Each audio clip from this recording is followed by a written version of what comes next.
ये कहानी एक छोटे से शहर की है जहाँ सदियों पुरानी एक डरावनी कहानी प्रचलित थी, ब्लडी मैरी की। कहा जाता है कि अगर कोई आधी रात को मोमबत्ती जलाकर आईने के सामने खड़ा होकर 3 बार ब्लडी मैरी कहे तो वो आत्मा प्रकट होती है, लेकिन उसे बुलाना खतरे से खाली नहीं। जो भी उसे बुलाता है वो उसकी आत्मा को हमेशा के लिए अपने साथ खींच लेती है। सदियों पहले इंग्लैंड के एक गांव में मैरी वर्थ नाम की एक महिला रहती थी। वो अपनी सुंदरता और रहस्यमय शक्तियों के लिए जानी जाती थी। लोग कहते थे कि मैरी जादू टोना करती थी।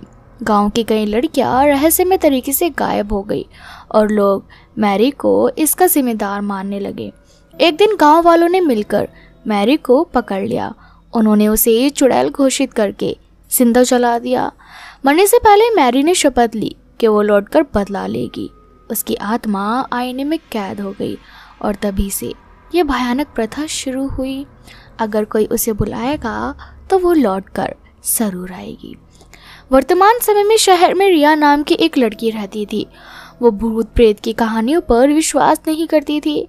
उसके स्कूल में ब्लडी मैरी की कहानी बहुत प्रचलित थी, लेकिन रिया इसे सिर्फ एक मनगढ़ंत कहानी समझती थी।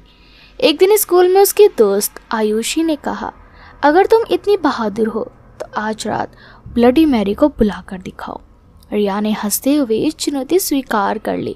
उसने अपने सबसे अच्छे दोस्त आयुषी, करण और दीपक को अपने घर बुलाया। उस रात जब घड़ी में ठीक 12 बज रहे थे, वो सभी रिया के बाथरूम में इकट्ठा हुए। बाथरूम में अंधेरा था। मोमबत्तियां जलाकर उन्होंने दरवाज़ा बंद कर लिया। चारों की सांसें तेज हो गई। रिया आईने के सामने खड़ी हुई और धीमे स्वर में बोली, bloody Mary, bloody Mary, bloody Mary. कुछ पल तक कुछ नहीं हुआ। तभी अचानक मोमबत्तियां झपकने लगी। ठंडी हवा का एक झोंका आया जिसने उनकी रीढ़ की हड्डियों में सिरहन दौड़ा दी। आईने में हल्की सी धुंध दिखाई देने लगी। रिया ने सोचा कि उसकी अपनी कल्पना है, लेकिन फिर अचानक आईने में एक डरावना चेहरा उभर आया। लंबे बिखरे बाल, सफ़ेद चेहरा और आंखों से टपकता हुआ खून। रिया डर के मारे चीख पड़ी। उसने दरवाज़ा खोलने की कोशिश की, लेकिन दरवाज़ा अंदर से बंद हो गया। करण और दीपक भी दरवाज़ा खींचने लगे, लेकिन वो हिला तक नहीं। तभी आईने से एक खून से सना हाथ निकला और रिया की कलाई पकड़ ली। वो दर्द से तड़प उठी।